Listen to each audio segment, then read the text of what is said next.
Okay, guys, so this is an important video because a lot of people who apply for disability benefits have some sort of back issue. Could be osteoarthritis, could be a slipped disc, could be a spinal cord issue, could be something's just pushing on something, could be a fusion. It could be just anything, could be a tendon, could be whatever. But the point is, a lot of people fall into this category. And as a result of that, you have a significant amount of individuals who are applying for it. Now, I had a claimant argue with me back in the day, and I don't know why. I don't know what the big deal was, but they argued with me that the easiest way to be found disabled, or one of the easiest categories to be found disabled in, would of course be, as they claimed, I fully disagree, but they claimed a musculoskeletal based back issue. I don't know where they heard that, but they are 100% incorrect. 100% incorrect. You want to know an easy claim? An easy claim is somebody who's completely blind. Very straightforward. Very straightforward. Okay. Want to know about another 200 options that are, easier before you get to the musculoskeletal? Just go look at the specific compassion allowance listings. There's another 200 that come before the back, right?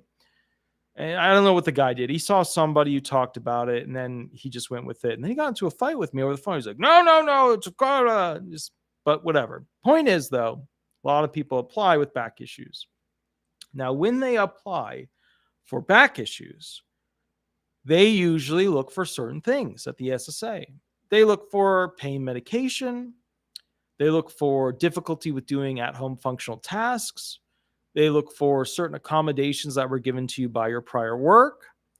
They look for, all kinds of things, types of surgeries, medical imaging, continuous symptoms being reported over and over to your medical doctor. But they do another thing too. They send you usually to their doctor, and their doctor uses tactics to see whether or not you could go ahead and, essentially do certain functional tasks.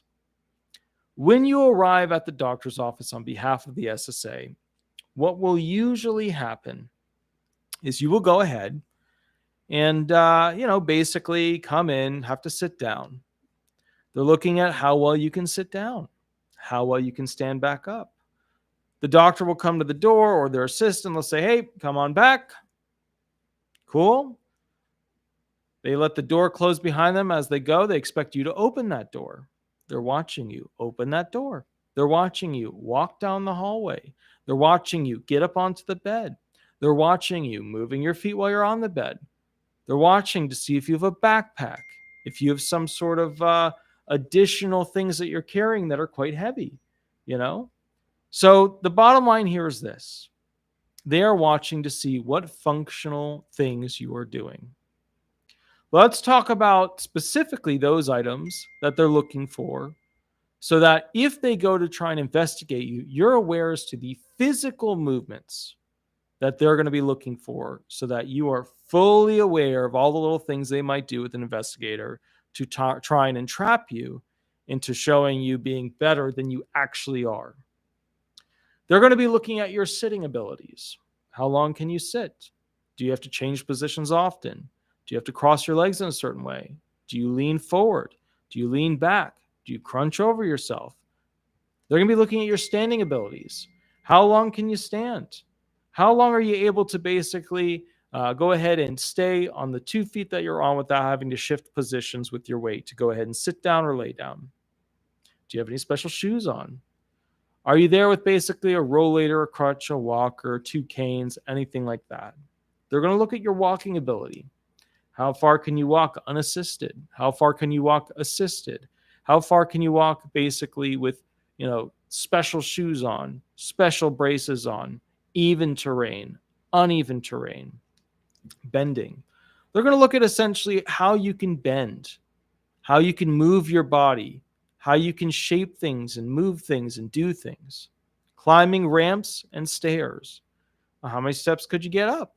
Right? Would you be able to get up 2 steps, 5 steps, 10 steps, flight of stairs, 2 flights of stairs? Climbing ladders, ropes, and scaffolds. The next harder option, right? You got ladders, ropes, and scaffolds. We take away the option of just stairs, right? This. Now we're on to climbing literally up ramps, scaffolds, and ladders, or rather ropes, scaffolds, and ladders. That's a tough one for pretty much anybody with back issues. So usually that one's thrown off the table right off the bat. They usually look at the whole ramps and stairs thing as an option. Reaching. Can you reach from your waist to your chest with your left arm? Reaching. Can you reach with your waist to your chest to your right arm? Reaching basically is incredibly important. Are you able to do it with both arms? How much weight are you likely to be able to do? Reaching above your shoulders to your arm. Reaching above your shoulders with your left arm, right arm, and both arms. Think about it. You're taking off a shirt, you're taking off a jacket. They're watching all of that. Squatting, right? Classic squatting maneuver. Are you able to get down and squat? Are you able to get back up? Are you using anything to assist you? Stooping, classic stooping maneuver. You able to go ahead and stoop downwards, get back up? Do you have to lean down? Are you groaning? Are you upset? Are you making pain sounds? Crawling. Are you able to crawl? Are you able to basically do the functions of a job that would require you to get under a car, get something that's through some sort of hatch? Are you able to do kneeling? Right? How good are your knees? What do you use to assist you? Are you leaning on things? Crouching. Are you able to crouch down? Are you able to go ahead and do that crunched kind of position? Do you have any limitations? Do you have any devices that are on your body which would limit your ability to crouch down? BK Dan, thank you for the $2 donation. Really appreciate it. That's awesome. Very cool. Balancing. Are you able to balance from one foot to the next foot? Are you able to stay balanced while you're just standing? Very important. Exertional limitations when it comes to your arms. Are you able to lift? Left arm, right arm. Are you able to carry things? Left arm, right arm. Are you able to push things? Left arm, right arm. Are you able to, basically do that with your arms and your legs with pushing? What about pulling with your arms? Okay. Extension limitations like handling things. Now, when they look at hands, they look at the gross manipulative functional capacity and the fine manipulative functional capacity. Are you able to write with a pen? Are you able to pick up a cup? Are you able to squeeze something in your hand? Are you able to flip over images? Seizing, holding, grasping, turning, fine manipulative fingering, typing on a keyboard, fine manipulative fingering, using a razor blade to hold it, brushing your teeth, being able to sew something, picking, pinching, feeling, right? Do you have any limitations with those? They'll look at additional things for your back, things that basically you don't normally think of. They'll look to essentially see if you're able to get in and out of a vehicle, how high the vehicle is. Are you able to go ahead and sit and then stand quickly?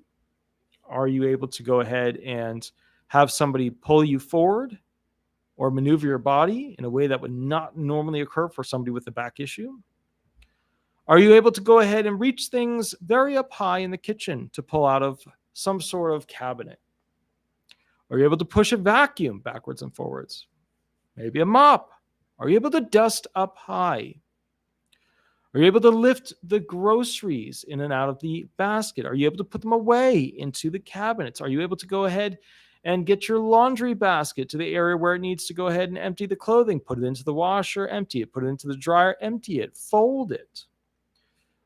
Are you able to go ahead and cook with pots and pans? What about the heavy ones?